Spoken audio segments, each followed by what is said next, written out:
Assalamualaikum Barai, selamat datang kembali di Guru Gembul Channel. Sekarang kita ada di episode 147. Sekarang kita akan mengkaji tentang salah satu misteri yang cukup fenomenal di dunia.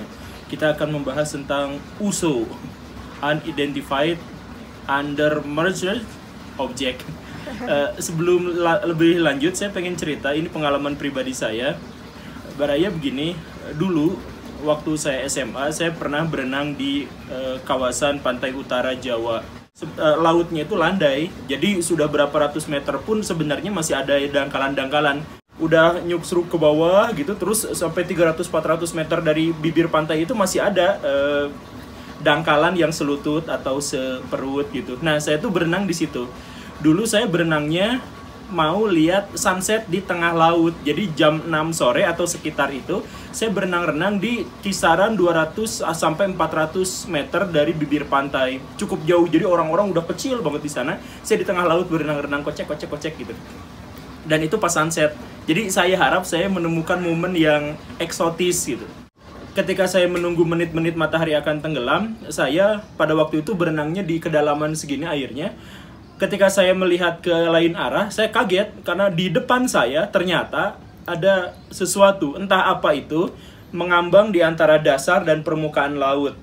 Saya pada waktu itu mengiranya itu batu, tetapi kemudian belakangan saya pikir itu cangkang penyu. Jadi ada di tengah-tengah, jadi saya benar-benar tidak bisa melihat rupanya, saya hanya bisa melihat bentuknya, karena temaram kan pada waktu itu maghrib-maghrib. Saya kaget itu apa, dan tak lama kemudian saya mulai berpikir yang aneh-aneh bahwa jangan-jangan itu kepala. Mungkin kadal, mungkin komodo, mungkin ular. Tapi kalau kepala ular segede gitu, kepalanya doang, jadi besar sekali. Lebih besar daripada lebar badan saya. Kalau kepalanya segede gitu, badannya segede apa, itu saya kaget luar biasa. Apakah itu hiu, apakah itu hewan yang sangat berbahaya? Saya tertegun di situ dalam kondisi yang sangat ketakutan, karena saya pikir kalau saya berenang menjauh, ada hewan-hewan laut kan biasanya sangat reaktif terhadap gerakan, dan kalaupun dia memang mau menangkap saya, sudah sejak lama dia menangkap saya, dan kalaupun saya berenang menjauh, pasti dia bisa menangkap saya dengan mudah. Saya bingung, panik, gemetaran, diam di situ, dan itu tepat di depan saya, sekitar 2 jengkal atau 1 jengkal mungkin dari perut saya.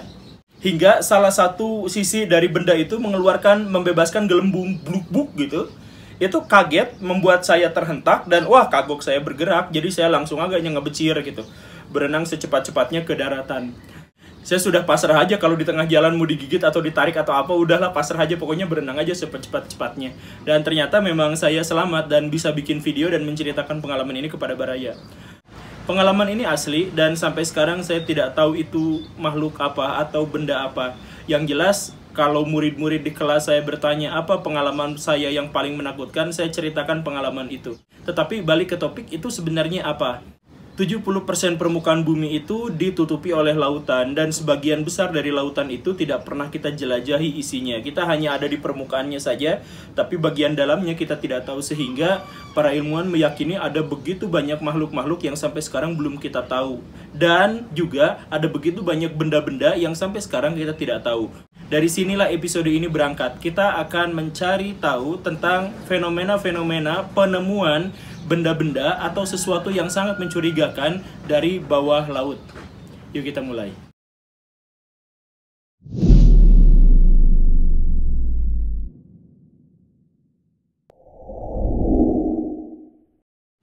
Baraya, pada tahun 1948, pemerintahan Amerika Serikat memutuskan untuk bikin proyek buku biru. Isinya, kerjaannya adalah mencari, menemukan, dan kemudian menyelidiki kasus-kasus penampakan-penampakan UFO yang dilaporkan oleh masyarakat. Sampai tahun 1960-an, dikumpulkan ada sekitar 12.000 kasus penampakan UFO.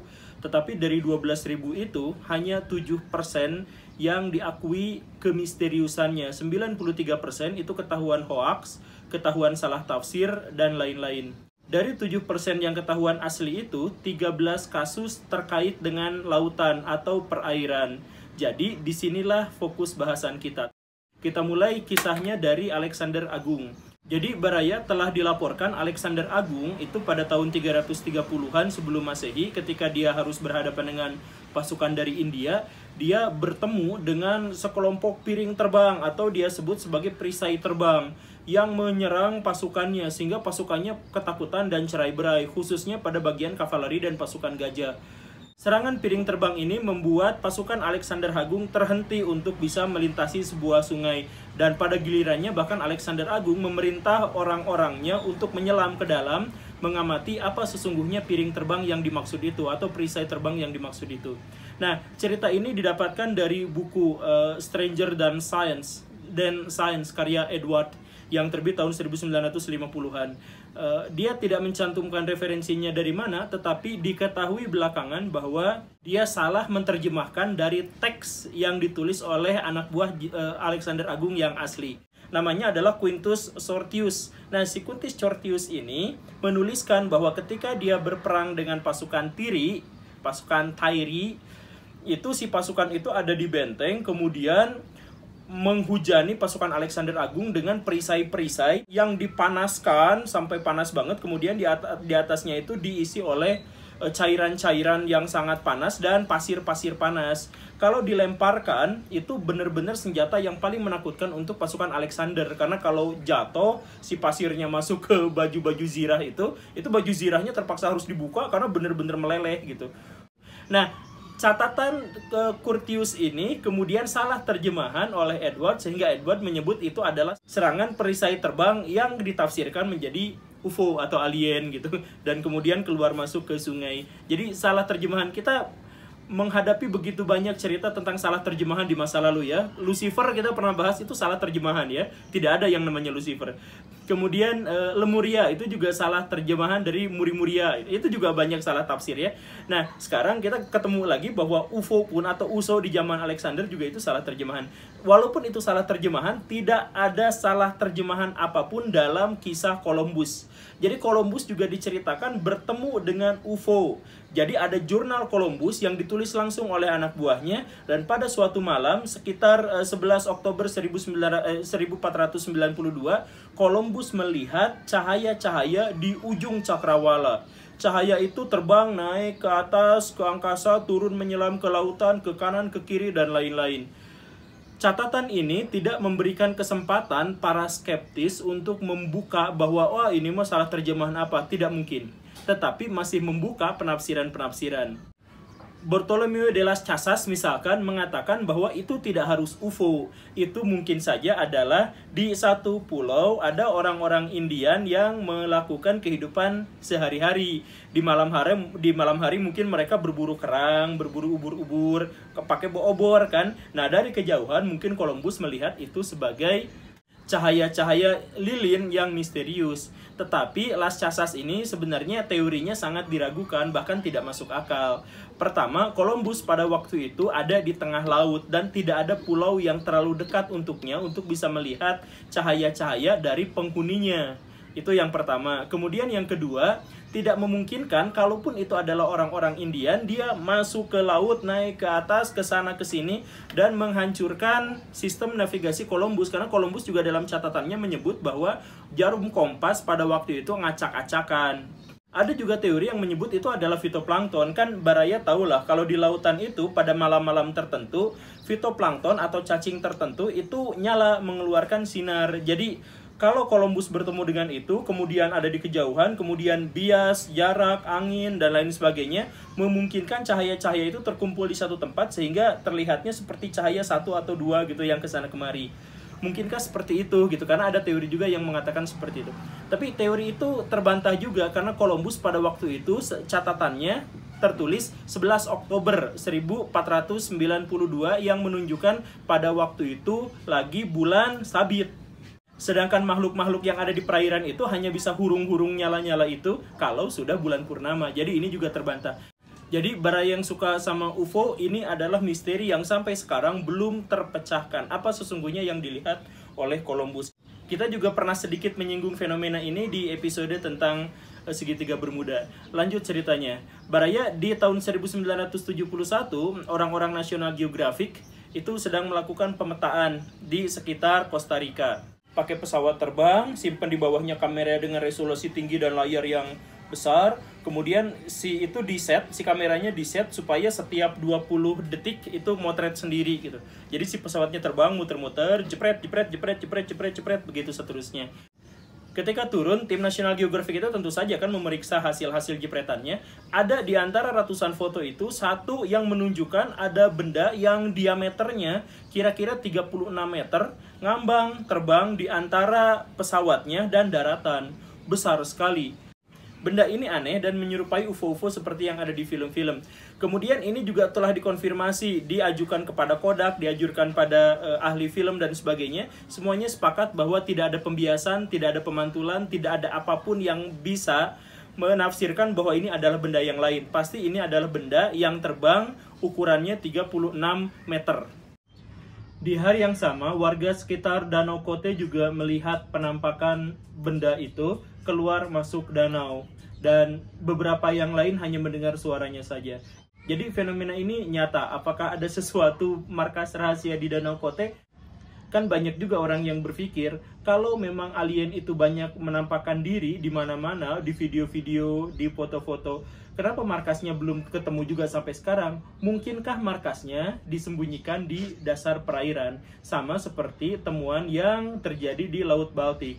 Tahun 2011, sekelompok pengejar pencari harta karun itu dengan sonarnya menemukan benda yang sangat besar di dasar samudra di Laut Baltik. Lebarnya sekitar 91 meter dan tingginya sekitar 8 meter. Kemudian di situ juga menunjukkan bahwa ini bukan bentukan alam karena ada struktur menyerupai tangga. Kemudian bentuknya juga memang kayak pesawat luar angkasa gitu. Apakah itu adalah pesawat ruang angkasa UFO yang jatuh ke sana? Belum diketahui. Yang jelas, Ocean X Team pada waktu itu ketika mencoba untuk melakukan penjelajahan untuk kedua kalinya, ketika masuk mendekat, itu seluruh benda elektronik mati. Jadi hanya bisa ditangkap oleh sonar, sampai sekarang ya, hanya bisa ditangkap oleh sonar. Ketika orang-orang mencoba untuk masuk ke dalamnya, itu tidak bisa. Karena ya seluruh alat elektronik mati. Banyak orang-orang yang skeptis menganggap bahwa itu mah bentukan alam biasa, ya wajarlah bentuknya begini begitu dan lain sebagainya. Dan sonar yang digunakan juga kan resolusinya jelek, jadi tidak memungkinkan menghasilkan hasil yang tanpa bias sama sekali. Tetapi mau klaim yang mendukung maupun yang menolaknya sampai sekarang belum melakukan penyelidikan lebih jauh lagi karena kesulitan-kesulitan teknis. Jadi kita tunggu saja apa hasil penelitian dari makhluk atau benda sesuatu benda di Laut Baltik itu. Ngomong-ngomong soal laut juga, Soviet dulu pernah juga menyatakan. Jadi kan Soviet itu sekarang sudah membuka diri karena sudah punah ya, sudah hilang. Jadi Rusia membuka banyak catatan tentang yang dilakukan Soviet selama Perang Dingin. Ada sebuah catatan yang unik bahwa Soviet itu pernah menemukan satu kapal selam di kedalaman 5.000 meter di bawah permukaan laut. Ketika dikejar itu tidak terkejar karena ya 5.000 meter kan dalam banget dan kecepatannya sekitar 450 km per jam. Tidak ada kapal selam yang bergerak di 5.000 meter di bawah permukaan laut yang bisa bergerak dengan kecepatan secepat itu, gak mungkin. Untuk lebih jelasnya, saya belum selesai baca bukunya, tapi baraya ini ada buku bagus. Ceritanya tentang alien-alien, baik itu UFO maupun USO, yang ada dalam catatan-catatan Soviet yang sudah dibongkar ke khalayak umum. Peristiwa yang sangat bombastis juga pernah terjadi di Selat Malaka. Jadi ceritanya ada seorang engineer kapal namanya Iwan Gunawan. Dia kerja di sebuah kapal tanker yang panjangnya sekitar 112 meter. Pada suatu malam, dia tuh lagi ngudut di belakang, di luar gitu ya. Ngerokok, ngelihat pemandangan yang tidak ada pemandangan apa-apa karena malam hari. Tapi di situ tiba-tiba tersorot lampu terang sekali. Begitu banyak kru yang berdatang ke sana. Apa tuh? Tapi setelah melihat itu, para kru bilang, "Oh, itu." Terus mereka kerja ke posisi balik semula gitu. Si Iwan Gunawannya aja yang orang Indonesia yang kebingungan, "Hah, itu apa?" Ketika dilihat ternyata si benda itu makin dekat, dia ada di sebagian besar tubuhnya ada di bawah permukaan laut, sekitar 12 meter di bawah permukaan laut. Tapi besar sekali, bahkan dibanding tankernya pun ini kapal atau sesuatu yang ini tuh besar sekali. Tetapi tidak ada yang heran, tidak ada yang kaget, cuman dia aja yang melongo ke situ. Dia sampai nanya ke kapten, "Kapten, itu ada itu." "Oh, gak apa-apa, welcome to the sea." Jadi selamat datang di lautan, karena di lautan itu katanya banyak sekali fenomena-fenomena seperti ini dan wajar. Jadi kapten kapal dan krunya juga tiis-tiis aja, cuman si Iwan Gunawannya aja yang kaget melihat ada benda di perairan yang gedenya berkali-kali lipat dari tankernya, padahal tankernya sendiri sudah 112 meteran. Baraya kejadian ini terjadi tahun 2005 di Selat Malaka jam 1 sampai jam 2-an. Saksi matanya Iwan Gunawan menceritakan di UFO Beta Indonesia. Jadi Baraya silahkan cek di YouTube-nya, ternyata ada. Nah di situ silahkan nonton karena ternyata penontonnya sedikit sekali, padahal itu lumayan informatif. Oke, Baraya itu sedikit sekali cerita-cerita tentang USO. Kita skeptis saja, kita buka diri tentang berbagai kemungkinan, tetapi yang jelas kejadian-kejadian itu nyata dan ada. Terima kasih karena sudah menyaksikan. Silahkan simak episode yang lain. Saya Guru Gembul. Assalamualaikum warahmatullahi wabarakatuh.